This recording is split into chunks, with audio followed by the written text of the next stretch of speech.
नहमदुहु व नसल्ली अला रसूलिहिल करीम। औज़ु बिल्लाहि मिनश शैतानिर रजीम। बिस्मिल्लाहिर रहमानिर रहीम। अस्सलामु अलैकुम मेरे प्यारे दोस्तों, बहनों, भाइयों। उम्मीद है आप सब खैरियत से होंगे। अल्लाह पाक तानो खुश और आबाद रखे। और बसंत भी तुसी मना रहे होगे। लाहौर दे बच्चे साढ़े बच्चे 3 दिन 2 दिन तो हो गए, तो कल तीसरा दिन भी हो जाएगा। सवाबे दारैन हासिल कर रहे हैं।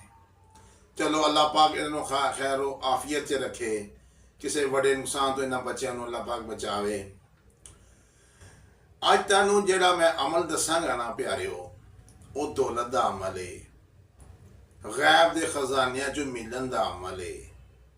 जिहड़ा चाहता है कि मेरे अल्लाह पाक मैनू गैब जो मेरे असबाब बना दे, मैं मसला जिन्ने मैनू रकम चाहिए मैं नफल पढ़ा, 2 रकात बाद नफल पढ़ा, नफल पढ़ के दुआ मंगा, तो मेरा अल्लाह पाक जान माज दे थिलों भी दे दे। अगर थिलों नहीं तो मैं सलाम फेर के उठा तो उन्ने ही पैसों का अल्लाह पाक मेरा कोई ना कोई सबब ला दे, और ऑटोमेटिकली अल्लाह पाक सबब ला देगा। मुअक्कल आएगा, मुअक्कल चाहे मसले थले रख दे, मुअक्कल चाहे किसी सूरत विच, किसी तुहाडे दोस्त की शक्ल च, किसी अमीर की, किसी तरह भी तुहाडी अल्लाह पाक मदद करावेगा। ये अमल दसना अगे मैं पढ़ रहा सा ते उते मैं भी हसन लग गया पढ़दियां पढ़दियां, तुहानू भी गल सुना दियां।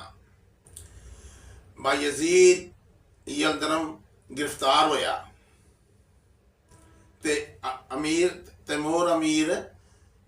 तैमूर दे सामने पेश किया गया, ते अमीर बेख्तियार उन्होंने वेख के हसन लग गया। बायजीद ने कहा कि तू अपनी फतहमंदी ते इन्ना गुरूर करदा पिया है ते मैनू गिरफ्तार करके हसने है। अगर अज मैं गिरफ्तार हाँ तो कल तू भी गिरफ्तार हो सकता है। तो अमीर तैमूर फिर होर हसन लग गया। तो उथे जिसले मैं अगे पढ़िया तो मेरा भी हासा बेख्तियार निकल गया। ते वो अमीर तैमूर कहंदा मैं तेरी गिरफ्तारी ते अपनी फतहमंदी ते नहीं मैं हस रहा। मैनू हासा इस गल तो आ रहा है कि तू अन्ना ते मैं लंगड़ा, तू अन्ना ते मैं लंगड़ा। ते बादशाह की सल्तनत बादशाह कैसी चीज है, जिन्हों यह सल्तनत मिलती है वो अपनी हसीयत ही भूल जाता है कि मैं अगर लंगड़ा वा तो जो सल्तनत मिली तो बादशाह की तो अपनी हसीयत ही भूल गया।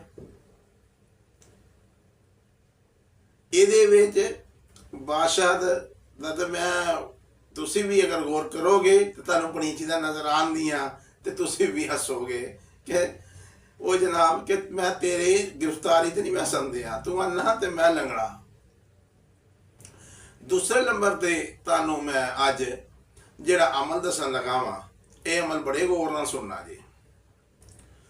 अमल है अल्लाह वालियो, अमल जरा वड्डा जे, जिन्हें अमल बनना है, जिन्हें अपने अल्लाह नू मनवाना है, जिन्हें अल्लाह पाक कोलों अपनियां जरूरतां पूरियां करानियां ने।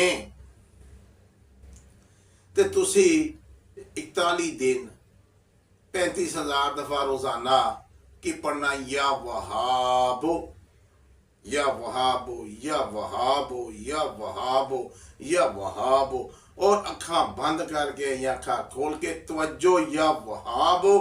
ते अल्लाह पाक बड़ा अता करना ना, बड़ा देना ना। ते जिसले तुसी पढ़ोगे, एक तरीका एदा ए भी है, एक तरीका ए भी है, आहब जिब्राइल बिहक वहाब, आहब जिब्राइल बिहक वहाब, आहब जिब्राइल बिहक वहाब, ए दूसरा तरीका है।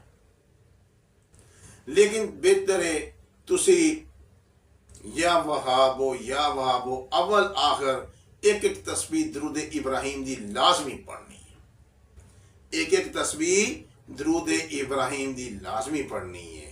ते 35,000 दफा तुसी या वहाब 41 दिन पढ़ लेना।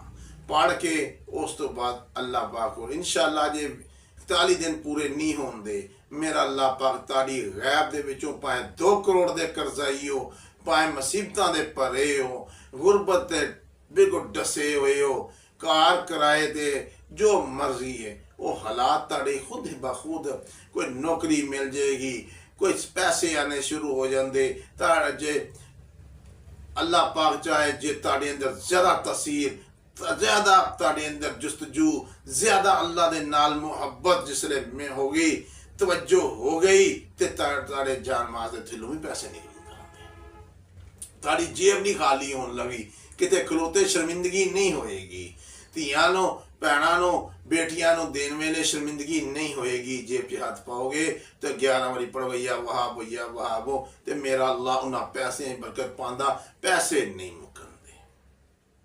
मेरे दोस्तों यह जरा अज तक मैं अमल दिता है, इस अमल दे विच तुसी तवज्जो नाल दुरूद इब्राहिम पढ़ के 100 दफ़ा अव्वल 100 दफ़ा आखिर पढ़ना है, पढ़ के 2 रकात मासलातो हदिया हजरत फातिमा तो ज़ोहरा रज़ी अल्लाह ताला अन्हा देना है, 21 दफ़ा सूरह इखलास पहली रकअत च, 21 दफ़ा दूसरी रकअत च पढ़ के जाए नमाज इस्लाम फेर के फिर तस्बीह पढ़नी है 100 दफ़ा दुरूद इब्राहिम दी, फिर 35,000 दफ़ा या वहाबो या वहाबो या वहाबो या वहाबो या वहाबो या वहाब या वहाबो या वहाबो या वहाबो शुरू हो जाना है।